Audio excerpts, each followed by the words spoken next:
Assalamualaikum warahmatullahi wabarakatuh. Kami dari kelompok 5 sedang berada di Batik Ningrat. Sebelumnya perkenalkan, nama saya Satrio Bayu Wibowo. Saya Nurul Jatul Maulidiyah. Saya Sa'adah Bahagia. Saya Salsabila Sandra Purnama. Saya Najila. Saya Nur Fitriani. Saya Nila Nur Alisa. Saya Ratih Puji Ningrum. Selamat menonton. Assalamualaikum, Mbak. Ya, waalaikumsalam. Pagi, bagaimana kabarnya hari ini, Mbak? Luar biasa. Sebelumnya saya mengucapkan terima kasih ya, Mbak, sudah mau menerima wawancara dari kami. Perkenalkan terlebih dahulu, kami mahasiswa dari Uniro di sini mendapat tugas untuk melakukan observasi di batik. Terus kita itu kan berhubung dari kebanyakan dari Rembang ya, Mbak ya. Kita ambilnya itu batik yang lasem. Terus di Ningrat ini kan lumayan terkenal ya di sini. Alhamdulillah. Kalau boleh tahu biasanya tuh di sini yang beli itu dari mana aja, Mbak?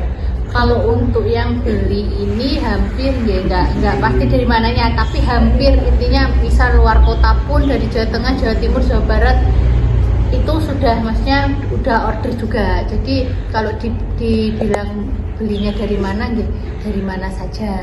Banyak ya, Mbak, yang beli biasanya. Terus harganya biasanya gimana, Mbak? Untuk satuan harganya? Kalau untuk di Ningrat ini minimal harga itu kalau ini nih di 225, paling mentok di 225 untuk satu kainnya.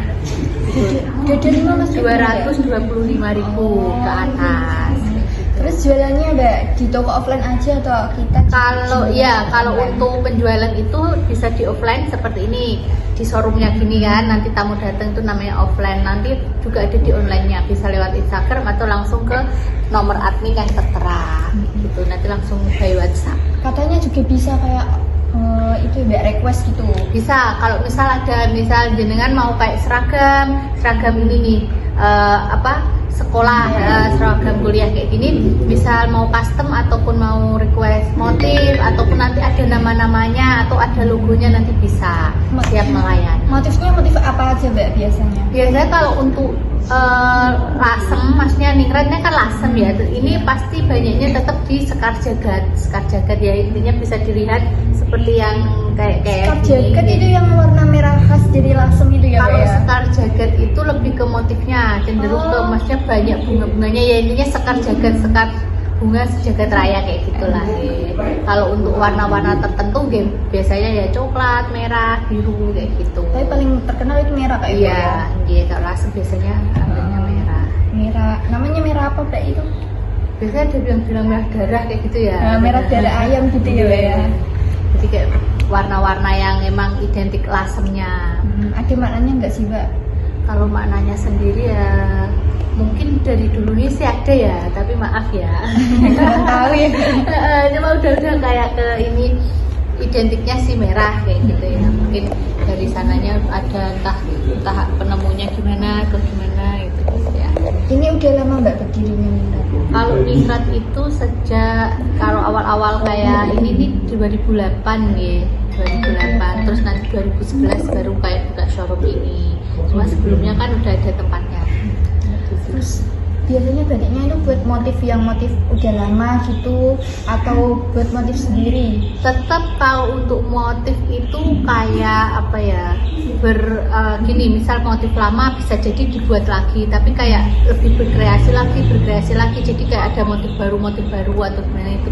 Tapi tetap kadang ada sih motif yang berulang, jadi nggak yang kayak yang dulu nggak bikin lagi, nggak bisa jadi bikin lagi, cuma lebih berkembang gitu loh, mungkin bapak mempunyai kreasi motif yang baru atau gimana gitu, jadi bisa banyak motif yang dibikin. Kalau motif baru itu sebutannya tetap batik lasem nggak sih, Mbak? Halo teman-teman, di sini aku dan temanku akan menjelaskan secara singkat tentang sejarah batik Ningrat.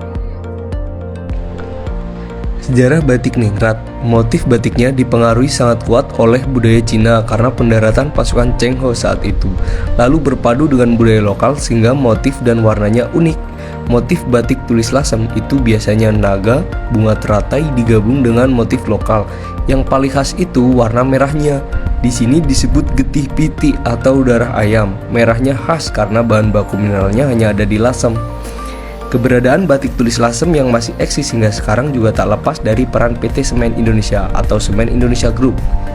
Sejak ada pabrik semen Gresik di Rembang, kami diberi pelatihan serta pembinaan apa yang dibutuhkan oleh pengrajin. Bapak Rifai selaku pemilik PT Ningrat, dirinya memulai usaha pengrajin PT ini sejak tahun 2011. Saat itu, usahanya biasa-biasa saja. Namun, sekarang banyak pesanan souvenir batik jika SIG ada tamu pejabat atau ada kegiatan. Batik tulis lasem yang dikelolanya ini mempekerjakan banyak orang di sekitar lingkungannya. Ada 25 perajin batik harian dan 100 orang yang kerja sampingan. Salah satu pegawainya yakni Mukaroma, perajin batik yang sudah 15 tahun menekuni warisan budaya tersebut.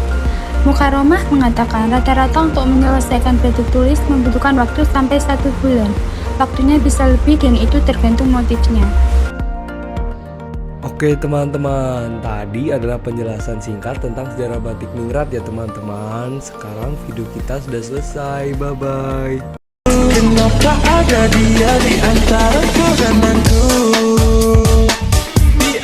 Sayang! Selamat siang sayang. Bersama lagi dengan Om Kangkung sayang. Lihat. Kangkung pedas sayang, kangkung pedas. Lombok biji sayang dan tahu.